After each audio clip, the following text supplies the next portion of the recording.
perlengkapan cuci darah. Berarti bahaya juga ya kalau misalnya sampai nggak cuci darah. Iya, menggigil. Menggigil badan. Iya. Waktu itu saya kaget. Saya mau cuci darah, tiba-tiba BPJS saya dinonaktifkan. Saya waktu ngedengar BPJS saya dinonaktifkan, mundar-mandir 3 jam ada saya.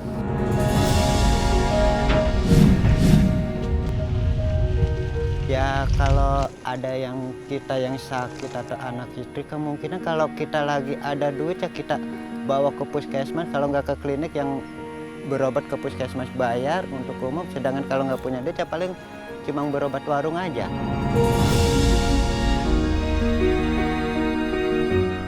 Dari Kemenkes lalu didaftarkan ke BPJS untuk tahun 2026 Februari itu ini jumlahnya kayak gitu, berbasis pada yang keputusan Kemensos tadi. Nah BPJS juga nggak tahu berapa yang dinonaktifkan. Bukan dinonaktifkan dulu baru ground checking, karena itu taruhan kita adalah nyawa di situ.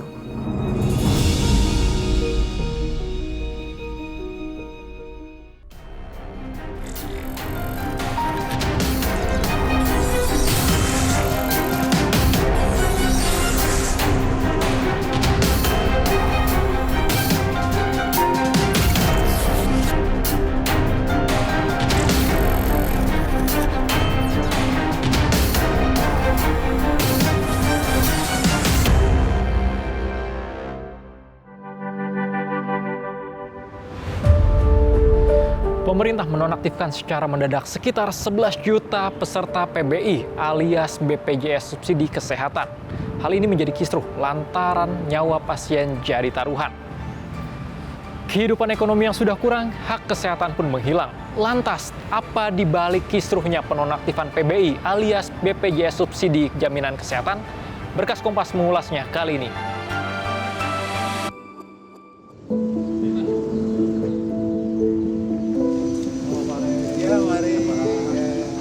Kejadian 3 Februari lalu bagi Adeng Hidayat ibarat tersambar petir di siang bolong. Saat itu warga Cilengsi Kabupaten Bogor ini hendak menjalani cuci darah di rumah sakit. Penyakit gagal ginjal menuntut pria berusia 54 tahun ini rutin menjalani cuci darah 2 kali dalam sepekan. Saat mendaftar di rumah sakit, Adeng diberitahu tak bisa cuci darah karena status peserta penerima bantuan iuran atau PBI BPJS Kesehatan miliknya dinonaktifkan. Ini dokumen. Padahal dalam 7 bulan terakhir, ia bisa menjalani cuci darah gratis secara rutin tanpa kendala. Waktu itu saya kaget. Saya mau cuci darah, tiba-tiba BPJS saya dinonaktifkan. Kaget saya, udah gitu, justru nggak ada komentar apa-apa. Dari situ ya udah pulang dari situ. Kaget dan bingung, Adeng sana kemari, mencoba mencari tahu penyebabnya dan berharap bisa mengaktifkan kembali status BPJS Kesehatannya. Namun tak satu pun menjawab kebingungannya. Ya saya langsung ke desa. Nah dari desa saya ke kecamatan. Dari kecamatan saya ke desa lagi. Dari desa lagi saya ke kecamatan lagi. 2 balik saya ke kecamatan. Pulang pergi itu waktu itu. Mundar-mandir 3 jam ada saya. Lelah menyelimuti langkah Adeng. Dengan tubuh yang kian ringkih, Adeng berjuang mendapatkan hak kesehatannya. Ia yang seharusnya menjalani cuci darah untuk bertahan hidup, dipaksa berhadapan dengan labirin birokrasi. Ada penjelasan Pak tapi dari sana? Nggak ada dari rumah sakit, nggak ada sama sekali. Mereka ada tindakan atau angkat tangan? Nggak ada, ya angkat tangan dia. Kami menghubungi BPJS Kesehatan untuk mengonfirmasi mekanisme penonaktifan peserta subsidi BPJS Kesehatan yang tanpa pemberitahuan sama sekali. Namun, permohonan wawancara kami tidak diakomodasi BPJS Kesehatan. Cuman bengkaknya ini bengkak doang. Hampir 2 pekan tidak menjalani cuci darah, tubuh Adeng mulai menunjukkan gejala. Bengkak Pak, ya bengkak. Contohnya kaki saya bengkak. Ada aja kelainannya, ada aja. Lah, menggigil lah. Terus sesak napas lah, ada aja. Kalau nggak cuci darah. Adeng mengaku hanya bisa pasrah dengan penghasilan sebagai petugas keamanan harian lepas di sebuah kompleks perumahan. Tak mungkin ia mampu membayar biaya cuci darah sebesar 800.000 hingga 5 juta rupiah untuk sekali tindakan. Waduh, nggak mampu Pak. Nggak mampu, asli nggak mampu. Nggak mampu saya kalau begitu. Kalau di nonaktifkan saya nggak mampu. Pertengahan Februari lalu, Adeng akhirnya bisa menjalani cuci darah setelah kepesertaan BPJS PBI-nya kembali diaktifkan pemerintah. Selama tak cuci darah sekitar 2 pekan, dengan tubuh yang terus melemah, Adeng memaksakan diri untuk tetap bekerja demi menyambung hidup. Sistem upah harian di tempat kerjanya membuat Adeng tak punya pilihan. Saya buruh harian. Ya, buruh harian. Itu jam kerjanya seperti apa, Pak? Jam kerjanya dari jam 8 sampai jam 4. Buruh harian lepas berarti? Iya. Setelah berpisah dengan istri dan kedua anaknya, Adeng kini hidup sebatang kara di rumah peninggalan orang tua yang tak lagi layak huni. Bocor di sini, Pak nih. Bocor. Adeng mengaku kehidupannya pas-pasan. Penghasilan yang didapat hanya cukup untuk memenuhi kebutuhan perutnya saja. Bahkan sepeda motor yang sehari-hari digunakannya merupakan pemberian keluarga. Saya seharinya itu 50.000. Ya kadang-kadang saya dapat 1,5 juta. Itu menentu, Pak? Enggak. Iya, enggak. Kalau saya masuk pool, kalau saya nggak masuk pool, enggak. Kan nggak ada istri, nggak ada apa. Saya makan aja di warung, Pak. Sampai, ya maaf, kalau makan itu ada kadarnya lah saya. Kami mengecek data Adeng dalam Pusat Data Penerima Bantuan Sosial di Kementerian Sosial. Menurut data Kemensos, Adeng masuk dalam desil 6 hingga 10 Data Tunggal Sosial Ekonomi Nasional atau DTSEN. Ini adalah kelompok kategori keluarga menengah hingga sangat kaya. Adeng tercatat tidak menerima bantuan sembako dan program Keluarga Harapan atau PKH, tetapi berstatus PBI BPJS Kesehatan. Padahal jika melihat kondisi kesejahteraannya, Adeng tidak layak dikategorikan warga ekonomi menengah. Adeng mengaku selama ini tak pernah didatangi petugas untuk mengecek kondisi kesejahteraannya. Enggak pernah, iya. Saya bikin ini BPJS ini sama anak saya. Yang cewek, yang sekarang adanya di Sumedang, ikut mantan istri saya. Rutin, Pak, minum obatnya, Pak? Saya hampir tiap malam. Adeng berharap pemerintah tak akan mencoret dirinya sebagai penerima bantuan iuran BPJS Kesehatan. Kasihan sama seperti saya ini, iya. Aduh, kalau nolong aktifan mah, aduh.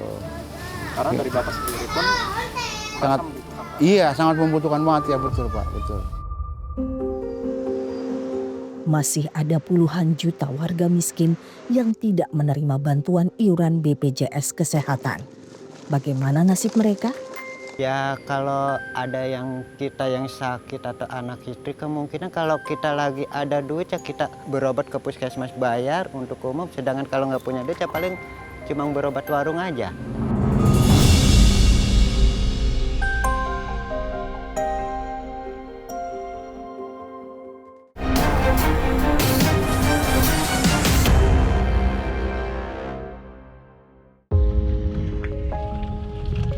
Sampah plastik dan kardus jadi harapan Wantoro Tijan untuk menyambung hidup bersama keluarga. Bersama gerobaknya, pria 44 tahun ini mengumpulkan sampah plastik dan kardus untuk dibawa pulang ke rumahnya di Kampung Pemulung, kawasan Pondok Kopi, Jakarta Timur.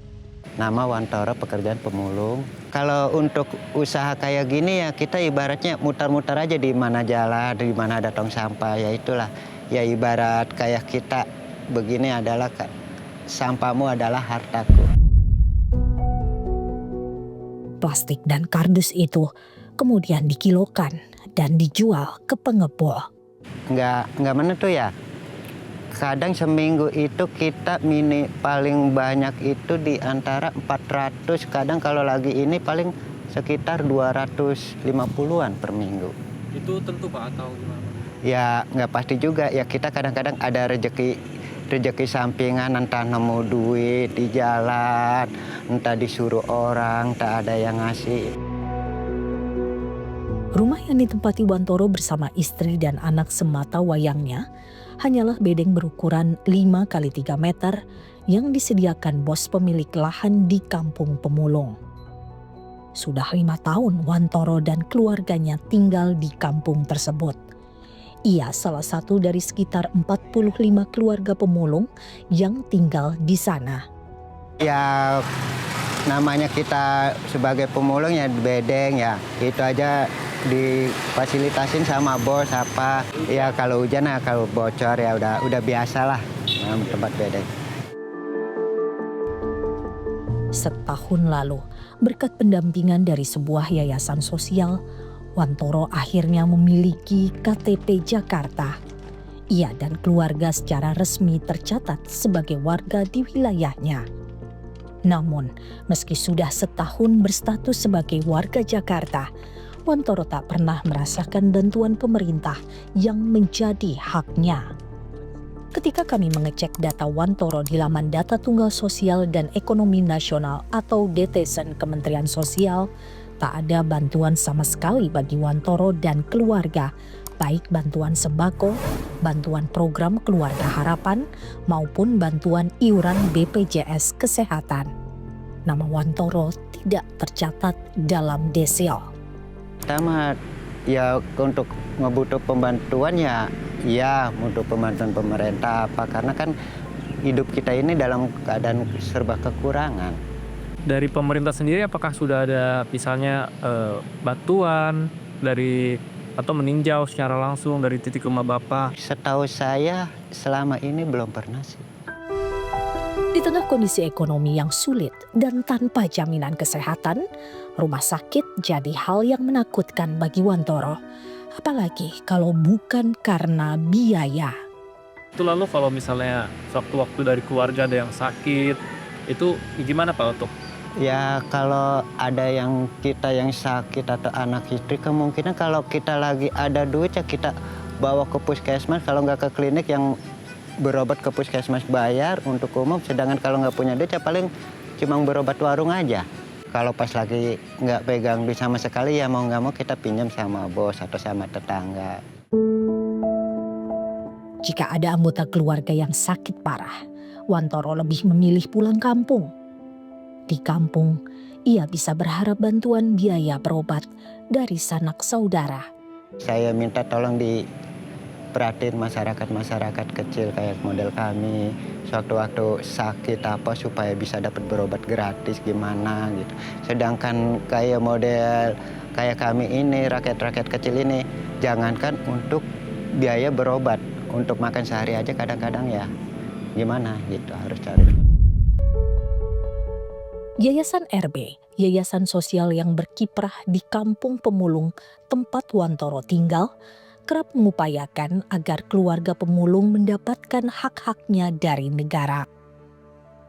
Ketua Yayasan RB Abdul Rohim mengatakan, urusan warga miskin selalu terkendala persoalan administratif. Selama ini kami melakukan intervensi di komunitas ya. Tantangannya cukup kompleks ya. Belum lagi warga masyarakat yang kita temukan gitu ya. Mereka macam-macam kendalanya. Ada yang persoalan administrasi, dokumen yang kurang lengkap seperti itu.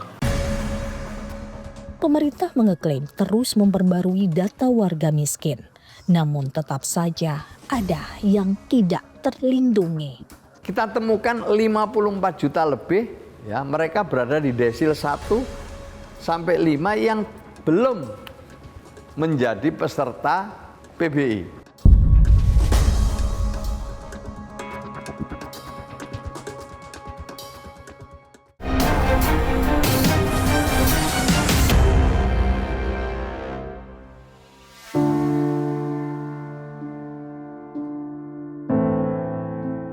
Penonaktifan mendadak 11 juta lebih kepesertaan BPJS Kesehatan segmen penerima bantuan iuran alias subsidi sempat memicu kekisruhan di lapangan. Penonaktifan berlaku tanpa pandang bulu, termasuk bagi pasien cuci darah seperti Adeng Hidayat. Kalau memang dicek satu persatu pasti otomatis kegegerannya nggak ada. Dan nggak mungkin juga kalau 11 juta kemudian dicek satu-satu kan, tapi pasti melalui satu sistem. Bukan dinonaktifkan dulu baru ground checking. Karena itu taruhan kita adalah nyawa di situ. Jadi ini nggak sekedar soal kita bicara hak atas kesehatan ya. Itu mungkin mereka akan anggap itu kan di atas kertas. Tapi bagi masyarakat yang jaminan kesehatan mereka dicabut, itu nyawa taruhannya. Direktur Utama BPJS Kesehatan 2021 sampai 2026 Ali Gufron Mukti menyebut penonaktifan itu berdasarkan data yang diberikan Kementerian Sosial. Menurut Ali, data itu diberikan ke BPJS Kesehatan pada 26 Januari lalu dan mulai berlaku pada 1 Februari 2026. Dari Kemenkes lalu didaftarkan ke BPJS. Untuk tahun 2026 Februari itu ini jumlahnya Kak gitu. Berbasis pada yang keputusan Kemensos tadi. Nah BPJS juga nggak tahu berapa yang dinonaktifkan. Menteri Sosial Saifullah Yusuf menegaskan penonaktifan 11 juta lebih penerima BPJS Kesehatan subsidi merupakan bagian dari upaya pembenahan agar bantuan iuran tepat sasaran. Tapi ada sebagian kemarin itu yang mungkin memiliki penyakit katastropik atau kronis yang merasa keberatan. Itu pun kemudian dengan DPR kita sepakati untuk kita reaktivasi secara otomatis yang 106.000 yang memiliki penyakit kronis tersebut. Nah sisanya yang 11 juta itu kita verifikasi lagi. Sampai nanti di bulan April paling lambat udah tuntas. Penonaktifan kepada penerima bantuan iuran adalah proses transisi di mana nanti kepada yang sudah mampu untuk siap-siap. Yang sudah mampu tidak berhak menerima PBI untuk siap-siap. Intinya itu transisinya. Pemerintah pun mengakui ada persoalan akurasi data, sehingga banyak penerima bantuan iuran bukan merupakan warga miskin. Mereka berada di kelompok desil 6 hingga 10 pada data Tunggal Sosial Ekonomi Nasional atau DTSEN yang dikategorikan keluarga menengah hingga sangat kaya. Bapak Ibu lihat, ada juga orang kaya, paling kaya desil 10 yang masuk PBI. Nah data ini masih ada. Nah kalau orang kaya yang 10 itu masuk PBI, misalnya di situ ada datanya berapa? 1.824 orang desil terkaya mendapatkan PBI. Akibatnya ada orang yang harusnya masuk PBI tidak bisa masuk. Koordinator Advokasi BPJS Watch, Timbul Siregar menyebut persoalan besar penyaluran bantuan iuran BPJS Kesehatan adalah lemahnya sistem validasi dan verifikasi lapangan. Selama ini kan proses kekisruan ini banyak masyarakat bilang, saya nggak pernah didatengin Pak. Sehingga tiba-tiba saya desil 6. Bagaimana dia tahu keluarga kami? Nah ini yang harus dipastikan. Nah saya bilang waktu kemarin ketemu juga dengan Pak Mensos, ketika pendataan itu juga diberikan tanda terima bahwa si keluarga ini memang sudah dikunjungi. Padahal aturan terkait pendataan warga miskin telah diatur secara jelas. Saya mau menyimpulkan bahwa mereka tidak membaca pasal 4 PP 101 tahun 2012 yang mengamanatkan begini. Kan di pasal 2 Mensos menetapkan kriteria orang miskin dan tidak mampu. Kriteria ini diserahkan ke BPS. BPS melakukan pendataan. Pendataan itu nanti diserahkan lagi ke Mensos. Mensos akan melakukan di ayat 3-nya verifikasi dan validasi. Pemerintah mematok sekitar 96 juta warga miskin sebagai peserta BPJS Kesehatan PBI pada 2026. Kementerian Keuangan pun menyiapkan anggaran sekitar 46 hingga 56 triliun rupiah. Anggaran ini diklaim tidak berubah. Jika menilik portal data JKN, jumlah penerima ini berkurang sekitar 15 juta orang. Berdasarkan data tersebut, per 31 Januari 2026, segmen PBI APBN mencapai lebih dari 40% dari total peserta program JKN yang sebanyak 279 juta orang. Artinya, penerima PBI mencapai sekitar 112 juta orang. Saya hanya ada penjelasan sedikit tentang pertanyaan Ibu dari Komisi 9 tadi. Kenapa uang dari Kementerian Keuangan seret katanya. Jadi kita udah alokasikan iuran untuk PBI JK tahun 2026 itu sebesar 56,464 triliun. Yang 46,464 triliun itu udah masuk dalam DIPA Kementerian Kesehatan dan sudah siap digunakan. Itu Pak. Yang 10 triliun lagi juga dalam DIPA Kementerian Kesehatan ini masih diberikan catatan diblokir menunggu dasar kebijakan lebih lanjut. Jadi tergantung Kementerian Kesehatan maunya apa, mau diapain, kita belum clear. Direktur Eksekutif Pusat Kajian Hukum dan Anggaran atau PUSKH Indonesia, Yenti Nur Hidayat, menyoroti persoalan transparansi dalam penganggaran bantuan iuran BPJS Kesehatan. Kalau Pak Purbaya bilang anggarannya sama, ya bisa jadi anggarannya sama, anggaran premi yang dibayarkan itu sama, tetapi anggaran yang kemudian disediakan oleh pemerintah untuk menjamin masyarakat miskin tentu akan berubah. 11 juta dikeluarkan dari 96 juta itu kira-kira ada sekitar berapa tuh efisiensinya ya? Di luar kisruh penonaktifan jutaan peserta BPJS PBI, pemerintah mengakui masih banyak warga miskin yang belum terlindungi subsidi BPJS Kesehatan. Lantas bagaimana nasib mereka? Kita temukan 54 juta lebih, ya, mereka berada di desil 1 sampai 5 yang belum menjadi peserta PBI. Dari 54 juta yang exclusion error itu kita masukkan penerima manfaat. Sementara yang 15 itu kita angkat ke atas. Jadi pemutakhiran ini adalah mengalihkan.